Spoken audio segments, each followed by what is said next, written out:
যোগ্য যারা শিক্ষক, শিক্ষাকর্মী, শিক্ষিকা, তাদের সঙ্গে ভারতীয় জনতা পার্টি ডে ওয়ান থেকে আছে। আমাদের প্রধানমন্ত্রী যখন লোকসভা নির্বাচনে প্রচারে এসেছিলেন, তখন তিনি ভারতীয় জনতা পার্টির সব সৈনিককে বলে গেছিলেন যে তোমরা লিগ্যাল টিম তৈরি করে এদের পাশে দাঁড়াও। এবং আপনারা সবাই দেখেছেন ডকুমেন্টারি এভিডেন্স, 30 ডিসেম্বর বিজেপির 15 জন এমএলএ এসএসসি ভবনে গিয়ে 7ই জানুয়ারি যে হিয়ারিং ছিল তার আগে গিয়েই যোগ্যদের তালিকা জমা দেওয়ার দাবি করেছিলাম। চেয়ারম্যান সিদ্ধার্থ মজুমদার পালিয়ে গেছিলেন মমতা ব্যানার্জির নির্দেশে, সচিব মিট করেছিলেন। তাই বিজেপি যোগ্যদের পক্ষে এবং 23 লক্ষ পীড়িতর পক্ষে। কারণ এটাতে 18 বা 6000-এর ভাগ করলে হবে না। এই পুরো স্ক্যামটাতে পশ্চিম বাংলার 2016 সালে এসএসসি পরীক্ষায় বসা 23 লক্ষ বেকার যুবক যুবতী, তারাই এফেক্টেড, তারাও বঞ্চিত হয়েছেন। এবং এর জন্য একমাত্র দায়ী হচ্ছেন মমতা বন্দ্যোপাধ্যায়, এই রাজ্যের মুখ্যমন্ত্রী। আমরা যোগ্যদের পক্ষে আছি। আমি তাদের বলেছি যে কোনো কাট অফ টাইম নেই। 3 মাস বলে যে এটা প্রচার হয়েছিল ওটা ঠিক নয়। অর্ডার কপিতে কোনো কাট অফ টাইম নেই। এই মুহূর্তে তাদের স্কুলে যাওয়ার বারণও অর্ডারে নেই। এই মুহূর্তে তাদের বেতন বন্ধ হওয়ার কথাও অর্ডারের কোথাও লেখা নেই, যেহেতু তারা যোগ্য।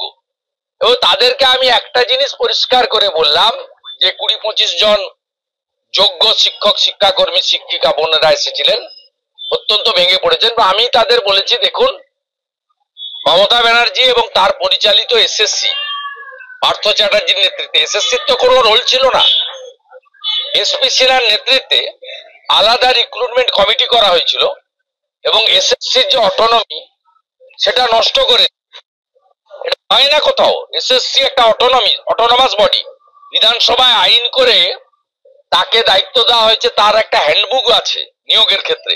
কিন্তু পার্থ চ্যাটার্জি একটা বিরল প্রাণী, তিনি এসএসসি কে তুলে দিয়ে এসপি সিনহার নেতৃত্বে একটা রিক্রুটমেন্ট টিম বানিয়েছিলেন। বেহালায় বাঁশদ্রোণীতে পার্থর বাড়ি থেকে এগুলো হতো এবং ভাইপোর ওখানে টাকা কালেকশন হতো, সেটাও বেহালাতে সুজয় কৃষ্ণ ভদ্রের বাড়িতে, প্রমাণিত সত্য। সেখানে মন্ত্রীর ওএসডি এবং পিএস অভিজিৎ বলে একজন ডাব্লিউবিসিএস, যিনি হোম পারের অন্তর্গত, তিনি মেম্বার ছিলেন। আমি ওদের বলেছিলাম এরা ওএমআর পুড়িয়ে দিয়েছিল। যদি প্রধানমন্ত্রী নরেন্দ্র মোদীজি না থাকতেন,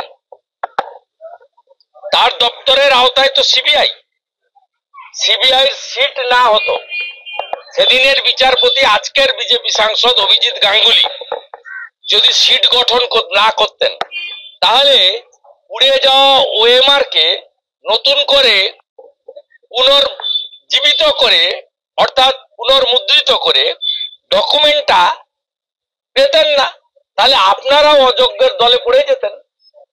আজকে আপনাদের হাতে যে ওএমআরটা এসেছে, এর ক্রেডিটটা কার? এর ক্রেডিট সিবিআইয়ের ক্রেডিট। এবং এটা সম্ভব হয়েছে নরেন্দ্র মোদীজির নেতৃত্বে, না খাউঙ্গা না খানে দুঙ্গা, এটা ভারতবর্ষে চলছে বলে।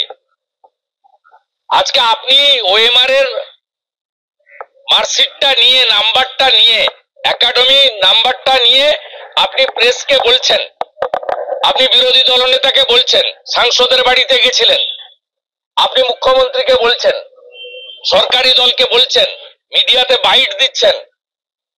কেন? আপনি বলছেন যে আমার ওএমআর অনুযায়ী মার্কস ছিল, আমি যোগ্য, আমি বিচার চাই। এটা সম্ভব হয়েছে সিবিআইর জন্য। এটাও নষ্ট করে দিয়েছিল মোটা পার্থ এবং মমতা ব্যানার্জি। তাই ভারতীয় জনতা পার্টি যোগ্যদের ক্ষেত্রে কমিটেড। আমি ওদের পরামর্শ দিয়েছি ইন্ডিভিজুয়াল রিট করতে এবং অন্য কোনো দাবি না করে দফা 1 দাবি 1 মমতার পদত্যাগ আওয়াজ তুলতে। এই একটা লোকের জন্য গোটা বাংলাটা ছারখার হয়ে গেল। আর সব ল্যাম্পপোস্ট, ওটাই একমাত্র পোস্ট, যত নষ্টের গোড়া হচ্ছেন উনি। এবং আমি শুনেছি একটা বড় অংশের বেকার যুবক যুবতী, বঞ্চিত, চাকরিচ্যুত, তারা 21শে এপ্রিল নবান্ন অভিযানের নাকি ডাক দিয়েছেন বা দেবেন। আমি শোনা কথা আমার সোশ্যাল মিডিয়াতে, এখন নট ক্লিয়ার। যদি করে সেখানে সকলকে যুক্ত হতে বলেছি, কারণ উনার পদত্যাগ এবং উনার বিদায় এর পার্মানেন্ট সলিউশন হবে। আমি বলেছি ভারতীয় জনতা পার্টির সরকার এলে এই ওএমআর এর ভিত্তিতে যোগ্য অযোগ্য আমরা 1 মাসের মধ্যে বাছাই করি সুপ্রিম কোর্টে পৌঁছে দিয়ে বলবো, মহামান্য হুজুর, যোগ্যদের বাছাই মমতা ব্যানার্জি করেননি, টাকা নিয়ে চাকরি দেওয়াদের প্রোটেকশন দেওয়ার জন্য আপনি যোগ্যদের বাঁচান। কিন্তু সামগ্রিক যে লড়াই 23 লক্ষের জন্য, 16 সালের পরীক্ষায় 23 লক্ষ পরীক্ষার্থী ছিল, তাদের সকলকে নিয়ে বিজেপি লড়াই করবে। এটা ছোটখাটো সংখ্যা নয়। 23 লক্ষ বেকার যুবক যুবতীর স্বপ্ন, অধিকার, শিক্ষা, মেধা, আশা, ভবিষ্যৎ সব যদি কেউ ধ্বংস করে থাকেন, মমতা ব্যানার্জি করেছেন। এ লড়াই 23 লক্ষের পক্ষে লড়াই।